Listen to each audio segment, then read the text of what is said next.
Hello guys, जैसे कि आपको ये वीडियो के टाइटल से पता चल गया होगा कि ये वीडियो हम इसलिए बना रहे हैं ताकि हमें ये पता चल सके कि हम एक अकाउंट से दूसरे अकाउंट में शेयर्स या म्यूचुअल फ़ंड को हम कैसे ट्रांसफ़र कर सकते हैं। तो सबसे पहला ये जो वीडियो है वो सोली फोकस करेगा transfer of shares and mutual fund from a CDSL demat account to another CDSL demat account. आपका इंटर डिपॉजिटरी ट्रांसफ़र भी हो सकता है और आप सेम डिपॉजिटरी ट्रांसफ़र भी कर सकते हो।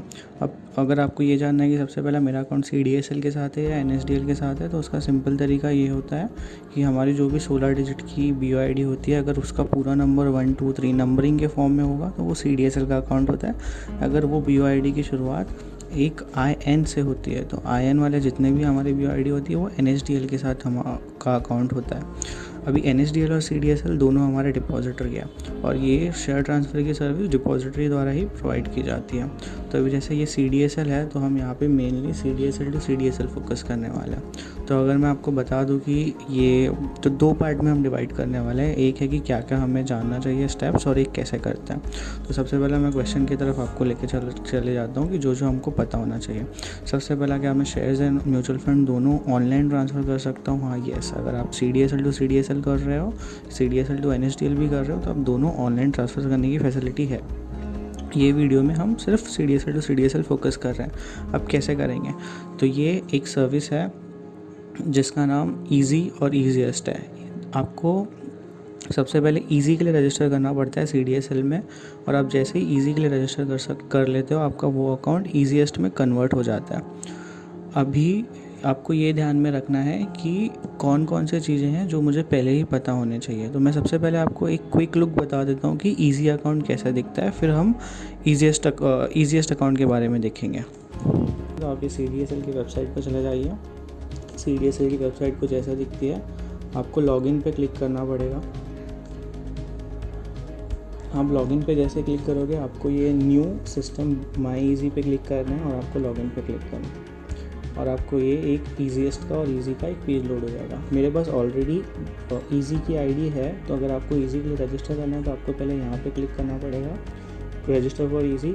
ईजीएस्ट के लिए रजिस्टर मत करना, आप पहले ईजी के लिए रजिस्टर कर लो, फिर मैं आपको एक ऑप्शन होगा उसके अंदर आपका ईजी का अकाउंट ईजीएस्ट में अपग्रेड हो जाएगा। तो मैं आपको ईजी वाले अकाउंट में लॉगिन करके मैं आपको बता रहा हूँ।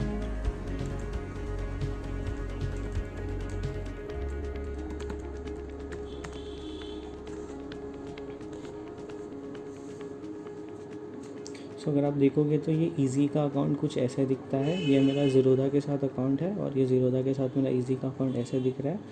अगर अभी ये ईजी वाले अकाउंट में अगर मैं यहाँ पे व्यू पे क्लिक करूँगा तो मेरी पूरी पोर्टफोलियो दिख जाएगी। ईजी अकाउंट में सिर्फ नॉर्मल सर्विसेज प्रोवाइड होती है, कुछ भी स्पेसिफिक सर्विस नहीं प्रोवाइड होती है। तो यहाँ पे हमको सबसे पहले जानना है कि मैं ईजीएस्ट में कैसे अपग्रेड करूँ। तो आपको ईजीएस्ट में अपग्रेड करना है तो आपको यहाँ मिसलेनियस में आके क्लिक करना पड़ेगा। आप मिसलेनियस पे क्लिक करके आपको ये अपग्रेड BOID टू ईजीएस्ट इस ऑप्शन पे क्लिक करना है। तो चलिए इस ऑप्शन पे क्लिक करते हैं।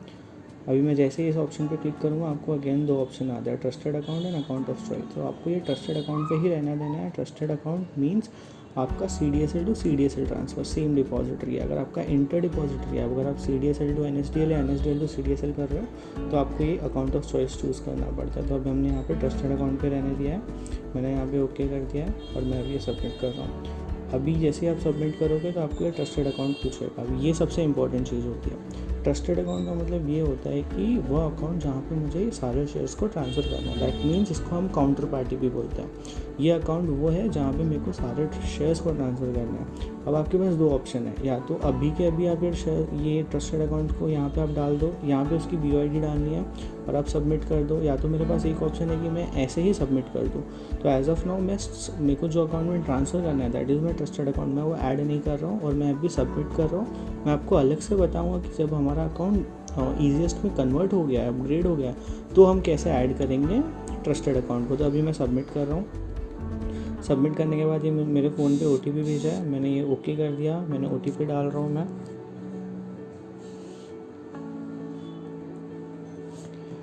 मैंने OTP डाल दिया, ओके कर दिया। अब आपको ये ऐसा दिखेगा कि अपग्रेड प्रोसेस कंप्लीट। बट आपको ये समझना है कि अभी आपका अपग्रेड कंप्लीट नहीं हुआ है, ये सिर्फ रिक्वेस्ट गई है। अभी अगर इसको मैं वापस से जाता हूँ यहाँ पे और मैंने वापस से यहाँ पे क्लिक कर दिया, तो आपको देखो यहाँ पे एक प्रिंट रजिस्ट्रेशन फॉर्म आ रहा है। तो अभी ये फॉर्म को आपको कुछ करने की ज़रूरत नहीं है, ये फॉर्म को आपको भेजने की ज़रूरत नहीं है। आपको सिर्फ अपने ब्रोकर से फॉलोअप लेना है और उसको कहना है कि मैंने ईसीएस्ट का रिक्वेस्ट डाला है, प्लीज़ आप उसको अप्रूव करिए, प्लीज़ आप उसको ऑथेंटिकेट करिए। और अभी ये ऑथेंटिकेट करने के लिए कोई स्पेसिफिक टाइम नहीं है, ये 1 घंटे में भी हो सकता है, ये 1 हफ्ते में भी हो सकता है। इट्स ऑल डिपेंड अपॉन कि आप कैसे फॉलोअप करते हो अपने ब्रोकर के साथ। तो ये था ईजीएस्ट का पोर्टल। अब इसके बाद मैं आपको हमें जो ईजीएस्ट के लिए जानना चाहिए, मैं उसके पास आपको लेके चलता हूँ कि कौन कौन सी चीज़ें हमें ईजीएस्ट के लिए पता चलनी चाहिए। तो आपने जैसे अभी ईजी अकाउंट का पोर्टल तो देख लिया कि वो कैसा दिखता है, क्या दिखता है। अभी ईजीएस्ट पे भी हमने रिक्वेस्ट डाल दिया है एंड हम अभी अज्यूम करते हैं कि हमारा अकाउंट अप्रूव कर दिया है हमारे ब्रोकर ने। अभी मेरा अकाउंट ईजीएस्ट का हो चुका है। ईजीएस्ट अकाउंट कैसे दिखता है मैं आपको बस कुछ समय में बताऊंगा, बट मैं पहले आपको बता देता हूँ कि क्या क्या हमें प्री रिक्विजिट होने चाहिए शेयर और म्यूचुअल फंड ट्रांसफ़र करने के लिए वाया ईजीएस्ट फैसिलिटी। तो सबसे पहला जो आपका ब्रोकर अकाउंट है, ब्रोकर के साथ आपका जो अकाउंट है, लेट्स से आपका ब्रोकर मोतीलाल ओसवाल है या ज़ीरोधा है। तो अभी जैसे मेरा जो मेरे पास 2 अकाउंट है, एक मोतीलाल ओसवाल का, एक ज़ीरोधा का, और मैं अपने मोतीलाल ओसवाल के अकाउंट से ज़ीरोधा में ट्रांसफ़र करना चाहता हूँ। तो अभी क्या क्या चाहिए, तो सबसे पहले आपका जो अकाउंट है वो अकाउंट जो है आपका वो नॉन पीओए अकाउंट होना चाहिए, सबसे पहला पॉइंट।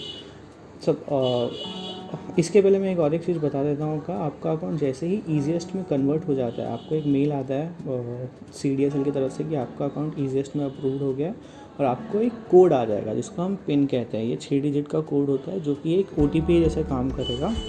जब भी आप शेयर्स को ट्रांसफ़र करोगे ये आपको पिन फाइनल डालना पड़ेगा, और आपके जैसे आप पिन डालते हो आपका ट्रांजैक्शन सक्सेसफुल हो जाता है विदिन अ सेकेंड। हाँ, अभी अपन मेन क्वेश्चन पे आते हैं कि मैं कब कर सकता हूँ। तो आपका जो सबसे पहला मेन जो अकाउंट है वो नॉन पीओए अकाउंट होना चाहिए। आप पूछोगे कि नॉन पावर ऑफ अटॉर्नी मेरा अकाउंट है कि नहीं है, मैं कैसा पता करूँ।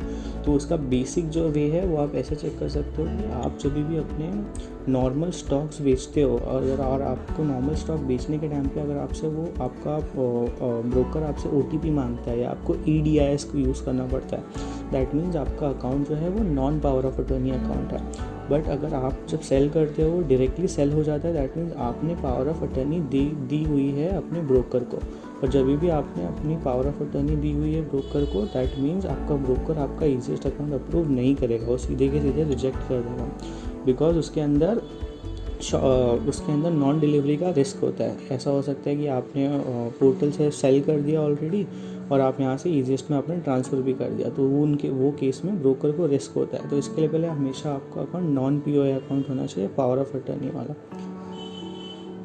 अभी उसके बाद की सेकंड क्वेश्चन है कि आप कौन कौन सा मतलब सारे ब्रोकर ये सर्विस देते हैं क्या ईजीएस्ट का। तो उसमें भी अब जैसा हमारा सबसे बड़ा डिस्काउंटिंग ब्रोकर है ज़ीरोधा, आपको शायद है ये पता नहीं होगा, बट अगर आप ज़ीरोधा को रिक्वेस्ट भेजो कि ईजीएस्ट अकाउंट अप्रूव करने के लिए, और अब वो ईजीएस्ट के अकाउंट अप्रूव नहीं करते हैं। उसका रीज़न वही है जो मैंने थोड़े टाइम पहले भेजा कि उसमें नॉन डिलीवरी का रिस्क होता है।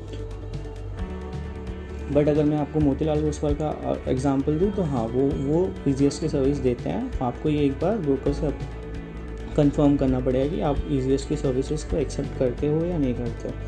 एक ये मेन पॉइंट था। फिर सेकंड आता है जॉइंट अकाउंट और इंडिविजुअल अकाउंट। तो अब जैसे ही हमने पिछले वाले स्क्रीन में ये क्लिक किया, आपको ये एक फॉर्म दिखेगा, प्रिंट रजिस्ट्रेशन फॉर्म। आपको ये फॉर्म भेजने की ज़रूरत तभी है जब आपका अकाउंट जॉइंट होल्डर वाला अकाउंट है। अगर आपका अकाउंट इंडिविजुअल अकाउंट है तो आपको ये फॉर्म भेजने की ज़रूरत नहीं है। जॉइंट अकाउंट्स वालों को ये फॉर्म दोनों जॉइंट होल्डर्स को साइन करके ये भेजना पड़ेगा।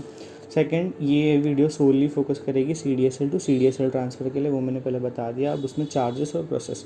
तो सबसे पहले मैं चार्जेस बता दूँ। आपका ब्रोकर ईजीएस्ट सर्विस के लिए चार्ज नहीं करेगा लेकिन आपको चार्जेस लगेंगे। हाँ, आपको चार्जेस लगेंगे। अब कौन से चार्जेस लगेंगे, तो वो सबसे पहला चार्जेस है आपको जो लगेगा वो मैं आपको बता देता हूँ, DP चार्जेस। अभी DP चार्जेस क्या, जैसे ही आप अपना सक्सेसफुली ट्रांसफ़र कर देते हो वो एक डीमैट अकाउंट से दूसरे डीमैट अकाउंट में चले जाता है। तो जैसा हम नॉर्मल कोई शेयर्स को सेल करते हैं हमें DP चार्जेस लग जाता है, वैसे ही शेयर ट्रांसफ़र पे आपको कंपलसरी DP चार्जेस लग जाएगा, जो कि 7 रुपये से 20 रुपये के बीच में रह सकता है, डिपेंडिंग अपॉन डिफरेंट ब्रोकर। जैसे ज़ीरोधा का 13.5 होता है, अपस्टॉक्स का 18.5 होता है। वो आपके जैसे भी ब्रोकर होंगे वो हिसाब से आपको DP चार्जेस लग ही जाएगा।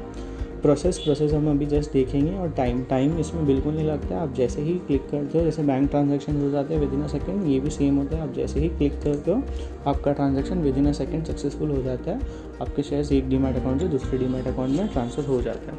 अब मैं आपको प्रोसेस बताऊँगा। प्रोसेस बताने के लिए मेरे पास एक दूसरा अकाउंट है जो ऑलरेडी जिसमें ईजीएस्ट एक्टिवेट है। मैं वो अकाउंट लॉगिन कर रहा हूँ और मैं आपको बताता हूँ कि ये कैसे दिखता है।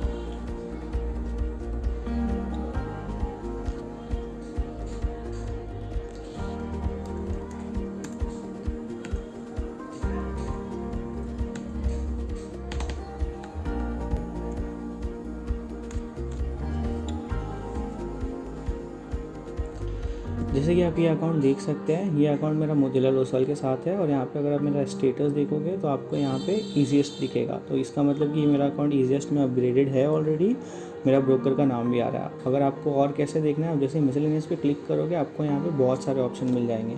यहाँ पे मैं आपको 3 ऑप्शन स्पेसिफिकली बोलूँगा, बेसिकली 2। एक है आपका पिन और एक है आपका ट्रस्टेड अकाउंट। पिन आपका जैसे अकाउंट अपग्रेड होता है आपको मेल आ जाएगा। अगर मेल नहीं आया तो भी कोई बात नहीं, आप वापस से लॉगिन करके यहाँ पे अपना पिन रीचेंज कर सकते हो या रीसेट कर सकते हो। मैं जो बताऊँगा वो ट्रस्टेड अकाउंट। आपको जैसे कि याद रहेगा कि हमने इनिशियली ट्रस्टेड अकाउंट नहीं डाले थे जब मेरा अपग्रेड हुआ था। तो ट्रस्टेड अकाउंट के लिए आपको मिसलेनियस में जाना है और आपको ये एडिट ट्रस्टेड अकाउंट में क्लिक करना है। अब वहाँ पे जैसे ही क्लिक करोगे आपको ये एक स्क्रीन आ जाएगी। अब ये स्क्रीन में आप देखोगे तो यहाँ पे एक BOID है और यहाँ पे स्टेटस लिख के आ रहा है। अभी लेट्स से मेरे को एक और एक अकाउंट डालना है। और जैसे कि मैंने पहले बताया था, ट्रस्टेड अकाउंट का मतलब वो होता है वो अकाउंट जहाँ मुझे अपने शेयर्स को ट्रांसफर करना है। तो अब यहाँ पे जैसे ही क्लिक करोगे ऐड ट्रस्टेड अकाउंट, ये एक बॉक्स आएगा। यहाँ पे आपको वो उसकी BOID डालनी है जहाँ पे आपको शेयर्स ट्रांसफर करना है और उसको सबमिट कर दीजिए। याद रखना कि आप जैसे ही इसको सबमिट करोगे यहाँ पे स्टेटस पहले लिख के आएगा पेंडिंग फॉर ऑथेंटिकेशन।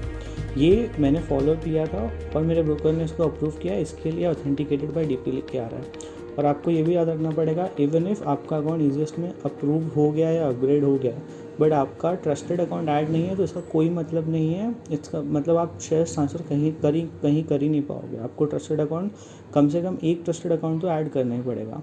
अब हम जाते हैं सबसे मेन क्वेश्चन जो था हमारा, ट्रांसफ़र कैसे करें। तो ट्रांसफ़र कैसे करने के लिए आपको ये ट्रांजैक्शन पे क्लिक करना है। अब ट्रांजैक्शन पे क्लिक करोगे तो आपको इतने सारे ऑप्शन आएंगे। उसके बाद आपको ये सेटअप पे क्लिक करना है। अब जैसे सेटअप पे क्लिक करते हो आपको एक ऐसे स्क्रीन आएगी जहाँ पे सेटअप टाइम अलाउड, ये सेटअप पे क्लिक करना है। अब जैसे बल्क सेटअप पे क्लिक करोगे आपको एक ऐसी स्क्रीन आ जाएगी आपके सामने। अब आपको यहाँ पे 3 ऑप्शन है, अर्ली पे इन, सेटलमेंट, ट्रांजैक्शन। आपको ट्रांजैक्शन पे ही क्लिक करना है।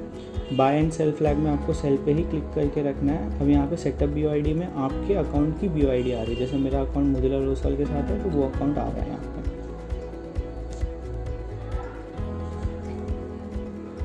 फिर आपको एग्जीक्यूशन डेट पे क्लिक करना है। एग्जीक्यूशन डेट पे आपको वो डेट पे क्लिक करना है आप जिस दिन ट्रांजैक्शन एग्जीक्यूट कर रहे हो। तो मैंने आज का डेट सेलेक्ट कर लिया। अब सबसे इम्पोर्टेंट जो है वो एक काउंटर BOID। अब जैसे ही काउंटर BOID पे क्लिक करोगे आपको ये ID आ जाएगी जो आपने ऐड किया है। अब आपको कहीं ये इशू होगा कि आप जैसे इस पर क्लिक कर रहे हो आपको कुछ यहाँ पे पॉपअप नहीं कर रहा है। वो तब होता होगा क्योंकि आपने ट्रस्टेड अकाउंट ही ऐड नहीं किया। तो अगर यहाँ पे कुछ नहीं दिख रहा है आपको तो आपको जाना है एडिट ट्रस्टेड अकाउंट। आपको ट्रस्टेड अकाउंट को ऐड करना है, आपको उसको ऑथेंटिकेट करवाना है। तो अभी मेरे पास है, मैंने इसको सिलेक्ट कर लिया। आपको एक्सचेंज ID में NSE आप सिलेक्ट कर लीजिए।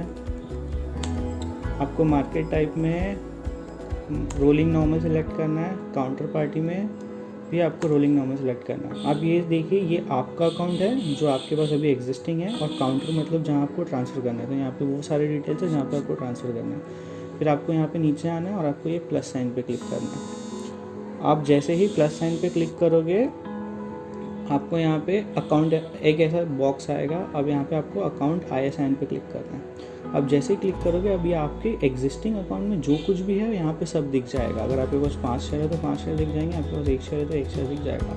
अभी करंटली मेरे पास ये स्क्रिप्ट है मेरे करंट अकाउंट में, तो मैंने इसको सिलेक्ट कर लिया। मेरे पास इस म्यूचुअल फंड के 40 यूनिट्स हैं। अब मैंने इसको ये सिलेक्ट कर लिया ISIN को, तो यहाँ पे आ गया। अब यहाँ पे सेकंड इंपॉर्टेंट है कितनी क्वांटिटी आपको ट्रांसफर करनी है। तो लेट्स से 40 मेरे पास है, मैं उसमें एक क्वांटिटी मेरे को ट्रांसफर करना है। तो मैं यहाँ पे एक यहाँ पे मैंने 1 टाइप कर दिया। और यहाँ पे फिर आपको सिर्फ रीज़न फॉर ट्रेड सिलेक्ट करना है जिसमें आप ट्रांसफ़र टू ओन अकाउंट कर सकते हो क्योंकि आप अपने ही दूसरे अकाउंट में ट्रांसफ़र कर। ये हो गया। इसके अलावा आपको और कुछ भरने की ज़रूरत नहीं है। आपको यहाँ पे फिर ओके पे क्लिक करना है। आप जैसे ही ओके पे क्लिक करोगे यहाँ पे ये पूरी आपकी डिटेल्स आ जाएगी और आप ऊपर यहाँ पे आप वापस से देख सकते हैं कि यहाँ पे कौन कौन से डिटेल्स हमने भरी है। और आप जैसे नीचे आओगे यहाँ पे आपको सबमिट पे क्लिक करना है। आप जैसे ही सबमिट पे क्लिक करोगे आपको एक छोटा सा डायलॉग बॉक्स ओपन होगा। वो डायलॉग बॉक्स में आपको अपना पिन डालना है और आप वो जैसे ही पिन डालोगे अपना, वो पिन डालने के बाद आपका ट्रांजैक्शन ऑथेंटिकेट हो जाएगा ऑन द स्पॉट। आप दूसरे अकाउंट में भी आप लॉगिन करके CDSL के आप उसमें चेक कर सकते हो, यहाँ से क्रेडिट हो गया होगा और वहाँ वो वाले अकाउंट में आपकी सिक्योरिटी डेबिट हो गई होगी। हाँ, आपके जो अकाउंट में आपने ट्रांसफ़र किया है वो अकाउंट में शायद क्रेडिट होने के लिए टाइम लग सकता है। उसमें वो अकाउंट में दिखने के लिए आपको कम से कम 1 दिन लग सकता है, बट उसके बाद वहाँ पे अपडेट हो जाएगा। उसके बाद जो लास्ट क्वेश्चन आता है कि what about the cost price, तो इसके लिए भी आपको कोई टेंशन लेने की ज़रूरत नहीं है। ट्रांसफ़र के टाइम पे आपको कहीं पे भी परचेस प्राइस, कॉस्ट प्राइस डालने की कोई ज़रूरत नहीं है। आपके जो भी सिक्योरिटी और स्क्रिप्ट है, जैसे ही ट्रांसफ़र हो जाती है आपको अपने ब्रोकर के अकाउंट में लॉगिन करना है और उस पर आप जैसे ही जाओगे वहाँ पे आपको उसका कॉस्ट डालने की ज़रूरत पड़ती है, क्योंकि वहाँ पे जो मार्केट वैल्यू है वो तो मार्केट से आ जाएगी, बट जो कॉस्ट है आपका जो अकाउंट में आपने ट्रांसफ़र किया है वो खुद आपसे पूछा है कि प्लीज़ इसका कॉस्ट डालें, ताकि आपको प्रॉपर प्रॉफिट एंड लॉस वो ब्रोकर आपको दिखा सके। तो आपको उसको ट्रांसफ़र के टाइम पे उसके बारे में आपको सोचने की कोई ज़रूरत नहीं।